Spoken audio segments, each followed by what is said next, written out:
भारत में 125 crore mobile phone user हैं, जिसमें से 90% प्रीपेड प्लान के यूजर हैं। सर, आज मैं प्रीपेड प्लान के जो मोबाइल यूजर्स हैं उनकी ओर से दो समस्याएं उठाना चाहता हूं। सर, पहली समस्या है कि रिचार्ज खत्म होने के बाद आउटगोइंग के साथ साथ इनकमिंग कॉल का भी बंद होना। सर, जब प्रीपेड प्लान एक्सपायर होता है या मोबाइल रिचार्ज की वैलिडिटी खत्म होती है तो आपकी आवाज बंद कर दी जाती है। फोन मेरा, सिम कार्ड मेरा, नंबर मेरा, तो सर रिचार्ज खत्म होने के बाद आउटगोइंग कॉल बंद होना समझ आता है, लेकिन इनकमिंग कॉल बंद होना सरासर मनमानी है। सर, हमारा मोबाइल नंबर आज हमारी डिजिटल पहचान बन चुका है।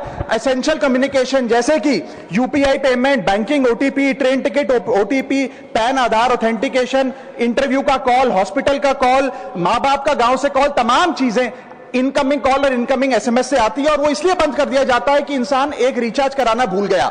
सर, इनकमिंग कॉल बंद करना is not stopping of a service, ये हमारे राइट टू कम्युनिकेशन को स्टॉप करने जैसा है। सर, जैसे आपका आधार कार्ड इसलिए एक्सपायर नहीं हो जाता कि आपने डिटेल अपडेट नहीं करी, या आपका बैंक का खाता इसलिए बंद नहीं हो जाता कि आपने मंथली डिपॉजिट जमा नहीं किया, या आपका वोटर आईडी इसलिए सस्पेंड नहीं हो जाता कि आप एक चुनाव में वोट डालना भूल गए। ठीक उसी तरह आपका मोबाइल नंबर इसलिए सस्पेंड और डीएक्टिवेट नहीं होना चाहिए कि आप एक रिचार्ज भूल गए। सर, मैं सदन में फ्री आउटगोइंग की मांग नहीं कर रहा, फ्री डेटा की मांग नहीं कर रहा, लेकिन इनकमिंग कॉल फैसिलिटी की गारंटी होनी चाहिए। मेरी 3 स्पेसिफिक मांग है। पहली, प्रीपेड मोबाइल कनेक्शन में इनकमिंग कॉल और इनकमिंग एसएमएस कम से कम 1 साल तक कंटिन्यू रहे, चलता रहे from the date of the last recharge, ताकि एसेंशियल कम्युनिकेशन चलती रहे। दूसरी, deactivation of the mobile number after 3 years. ऐसा ना हो कि आपका मोबाइल नंबर किसी को आपका मोबाइल नंबर बंद करके किसी और को अलॉट कर दिया जाए। कम से कम 3 साल का ग्रेस पीरियड देना चाहिए from the date of the last recharge. And third demand, mobile operator should introduce a low cost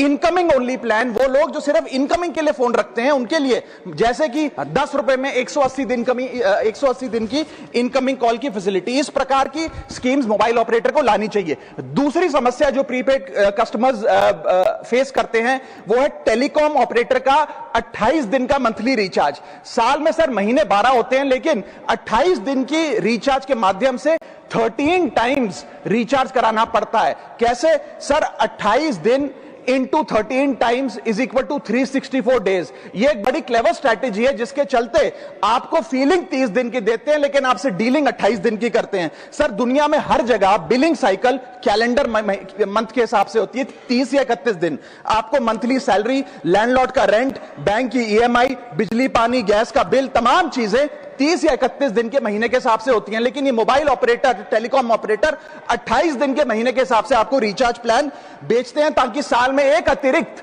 recharge आपको मिल जाए। मैं उम्मीद करता हूं कि इसे भी समाप्त किया जाए।